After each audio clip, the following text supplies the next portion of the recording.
So Mary did 4 scandalous things in a row. And just to be clear, in a Bible full of Marys, this is Mary of Bethany, Mary of the famous duo, Mary and Martha, sisters of Lazarus. And so, 4 scandalous things. She loosened her hair in a room full of men, which an honorable woman at the time would never do. She poured perfume on Jesus' feet. The head, maybe. People put oil on the heads of kings, living kings, but never on the feet. That was for the dead. She was a single woman rubbing a single man's feet. That was something also that would never have been done, even among friends.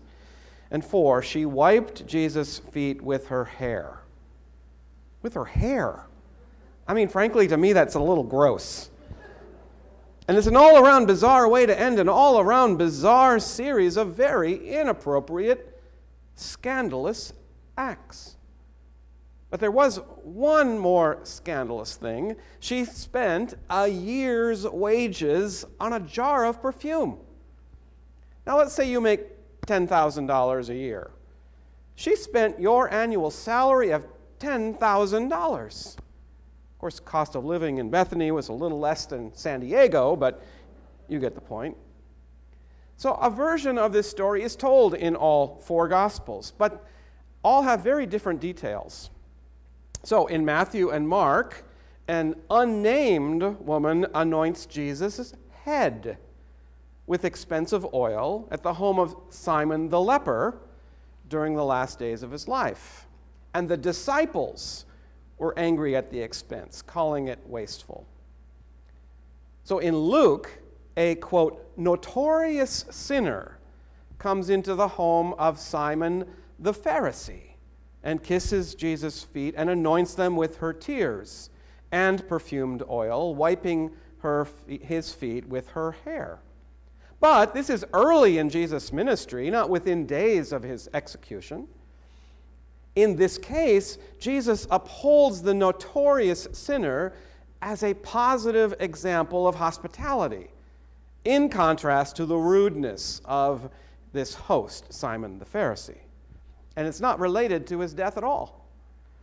And then, as you heard in John, it is Mary who anointed his feet and wiped them with her hair. It's not a stranger, it's not a notorious sinner, and it's the home of Mary, Martha, and Lazarus, dear friends of Jesus, not Simon somebody.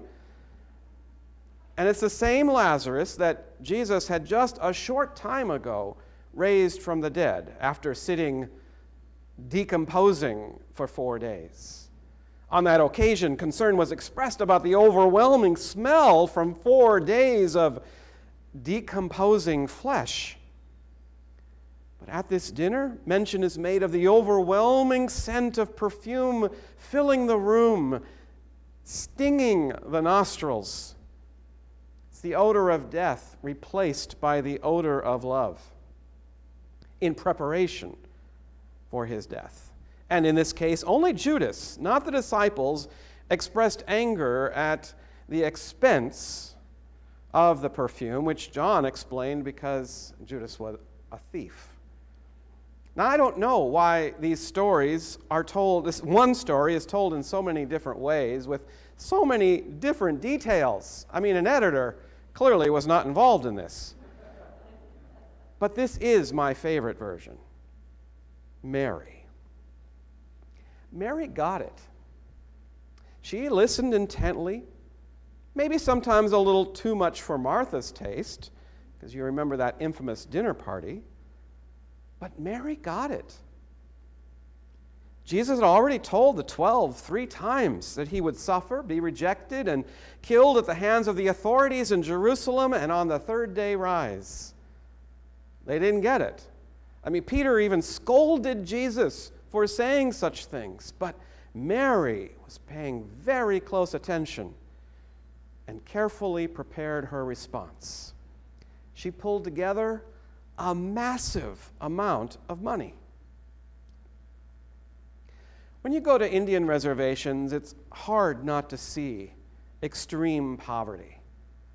I've taken groups of youth and adults to the Pine Ridge Indian Reservation 8 times. Pine Ridge lies in the far southwest corner of South Dakota, about 100 miles from Mount Rushmore. The last time I checked the statistics, it was the third most impoverished county in the country, and the other two were also reservations in South Dakota. The only place with a lower life expectancy in the Western Hemisphere is Haiti. Casinos have brought economic activity to many tribes, but Pine Ridge is too remote for such an impact. The unemployment rate on its best day is 80%, 90% or higher. In an area the size of Connecticut, there is one full-service grocery and one Indian health service hospital. There are some clinics in some villages open once a week that will serve the first 6 clients in line. There is obvious poverty, but there is much that can be missed by a visitor on first glance. There's incredible beauty and strength and creativity and resilience and extraordinary generosity, especially for the dead. So scattered around the reservation, there's little cemeteries, tiny little cemeteries, some of them with just a dozen or more graves. And many of those graves have absolutely beautiful, elaborate headstones. Among the first things a first-time guest will ask is, why would people who are so poor spend so much money on a headstone? How would you answer? An act of love? Careless and wasteful? A sign of respect for the dead? We could debate the wisdom of this expenditure, but I think that's best left for people to decide for themselves. Well, Mary is using her headstone money in advance while Jesus is still alive. It's often said that we should have wakes for the living so we can hear how much people love us, not talk about the dead after they're dead. And Mary didn't want to wait. But yet, why so much money? Judas' motivations may have been faulty, but his question wasn't wrong. Why wasn't this money given to the poor? But Jesus just quickly brushed aside his concern and said, "Leave her alone. She bought it for the day of my burial. You'll always have the poor with you, but you will not always have me." Mary understood. His time was running out. Jesus said it would happen in Jerusalem, and here they were. Bethany's practically a suburb. But that the poor you'll always have with you. How many times have you ever heard that quote? It's usually an excuse to do nothing, or it's something about God's will. It's an abusive use of Scripture.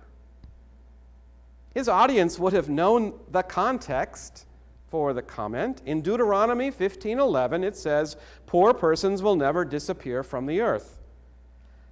That's why I'm giving you this command.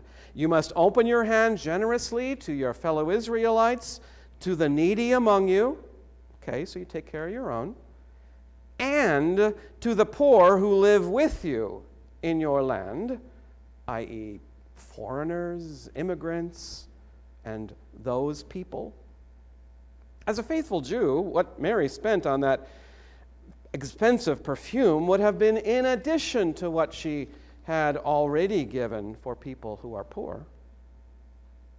No, as one of the disciples, not one of the 12, right, but as one of the disciples who paid very close attention to Jesus, she was preparing for his death. But her actions were also those of a prophet. Prophets often did strange and bizarre things, scandalous things. For example, Ezekiel ate the scroll of the Lord. It was a sign that he carried the word of God around inside of him. Isaiah walked around naked as a message against the nations. Jeremiah paid money to buy a field, in the middle of a garbage dump. Perhaps not so unlike Mary, who spent a year's wages to buy expensive perfume to pour on the feet of someone who is alive. Each of these shocking actions were meant to send a message. Now, many people write prophets off as nuts, but they're acting out a truth that few people can see. While some people laugh at prophets, others silently recognize that prophets bring disturbing news from God. So Mary, the disciple and prophet, was delivering the news that she had heard, that Jesus' death was imminent, that there's no time to waste. That extravagant perfume was a disturbing sign of Jesus' death and called wasteful by some. But that exorbitant amount of money was also good news of an extravagant God, which some people find just as wasteful and disturbing. So my church in Cleveland was a hub for people in recovery.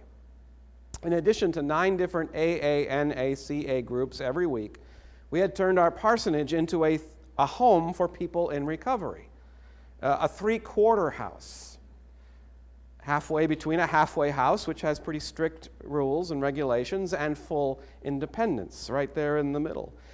So every week, dozens of people went in and out, up and down our basement fellowship hall steps every night. Well, only a few at a time came up the steps to the sanctuary on Sunday.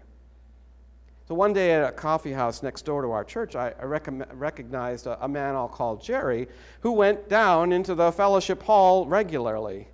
And I waved and said, "Hey, you should come upstairs sometime." And he laughed and said, "Oh, you don't want the building to fall down around you," which wasn't the first time I'd heard that. We kept up this kind of friendly exchange until one day he called me over to his table and we began talking. And after about a year, Jerry told me I'd see him in church on Sunday. Shocked and pleased, I knew it would never happen. And it wasn't necessary for him to keep concocting excuses why he couldn't. Work and car problems and so forth. Because I understood. He may have wanted to, but Jerry didn't believe in the God I described to him, a God of love and forgiveness. He didn't want that. He hated the story of the prodigal son. It's unrealistic, he said. Jerry wanted a God he could trust, which meant he believed in a God without mercy, a strict authoritarian figure, which may have been to help keep him on his recovery track. But he thought things like love and grace were wasted on someone like him. I liked Jerry, and I think he liked me, even though together we were I was a geek standing next to this guy. I just wish he could have liked himself, or at least allowed God to like him. Jesus loved him, whether he wanted it or not, but like a lot of our hard-living neighbors, Jerry didn't dare to believe that. Perhaps thought it was even too risky to hope. So, following this meal at the home of Mary, Martha, and Lazarus, Jesus will gather one last time with his friends and followers around one more supper table. And there, more shocking than the extravagance of the perfume and shame of Mary's hair and physical touch, more scandalous than all of that, the Messiah will strip down, tie a towel around his waist, lower himself down on the floor, and wash his disciples' feet. They would have been shocked, scandalized, thought he'd lost his mind. But then it made sense.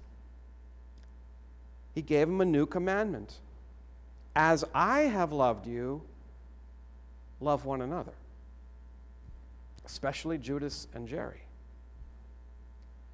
Around that table, at least one of the disciples will argue with Jesus. One will betray him. One will later deny him. But perhaps a few disciples will remember how the prophet Mary already enacted this ritual in advance.